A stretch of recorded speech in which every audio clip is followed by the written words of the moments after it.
I think Jesus' advice in our gospel today sounds a little counterintuitive. Come to me, all you who labor and are burdened, and I will give you rest. Then, take my yoke upon you. It's almost like saying, if you want to be comforted and relaxed, put on your work boots and get to work. What exactly is Jesus getting at today in our gospel? Well, he's saying that we are called to yoke ourselves to him. That when we feel labor and are burdened, let us allow Christ to help us carry our burdens. Let us allow Christ to help us carry whatever it is we're going through. And I love this gospel that we have today in relation to the saint we celebrate today, Saint Ambrose, because I find his story absolutely fascinating. He lived in a really interesting time right after when Christianity first became legal and the Council of Nicaea had happened. Shortly after that, he was born in the 300s. And so it was a very interesting time of like, how does the church now relate to government that now allows Christianity to exist? How do these two things coexist and interact with each other? So it was a pretty tumultuous time as the church was learning and the world was learning how exactly to do this. So what happened was the Bishop of Milan passed away, and Ambrose, who had been born into a political family and was a politician himself, was the governor of that area of Milan, was there at the reunion as they were trying to decide who the next bishop should be. And simply as a moderator, he said, okay, well, I'm going to help moderate this because there's lots of different factions going on here. So I'm just going to moderate the conversation.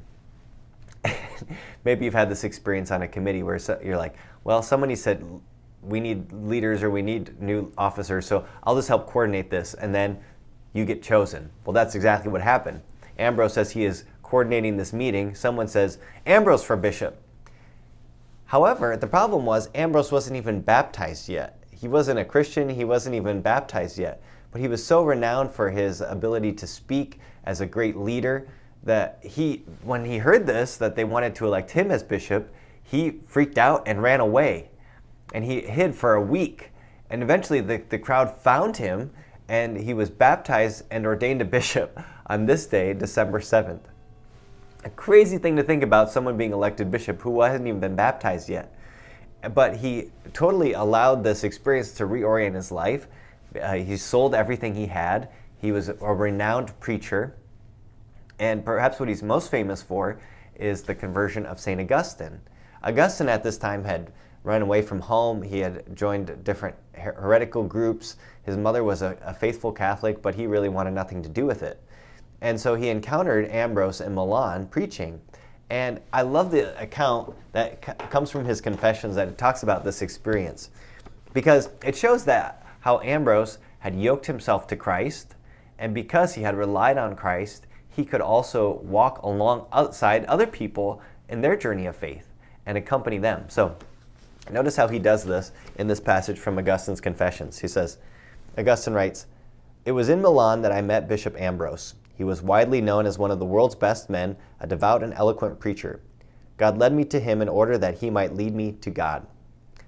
He welcomed me like a father. When I began to love him, it was not because I expected to find any truth in him, but simply because he was kind to me. I paid no particular attention to what Ambrose said. I only cared about how he said it. I began to see that Christianity could be rational. I was especially impressed with his figurative explanation of certain Old Testament passages, which had killed my interest when I had taken them literally.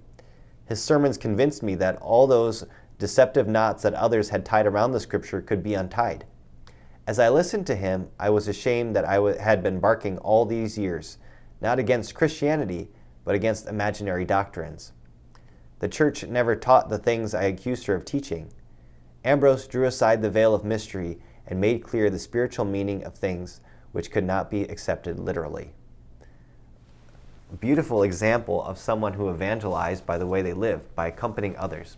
Pope Francis talks about this as the ministry of accompaniment, of walking alongside people in their journey of faith so as to lead them, as Ambrose did, to Christ.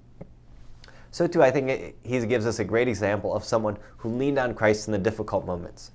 So how is Christ inviting you and challenging you today to lean on him, to let him walk beside you and help you bear the burden of whatever it is you're going through?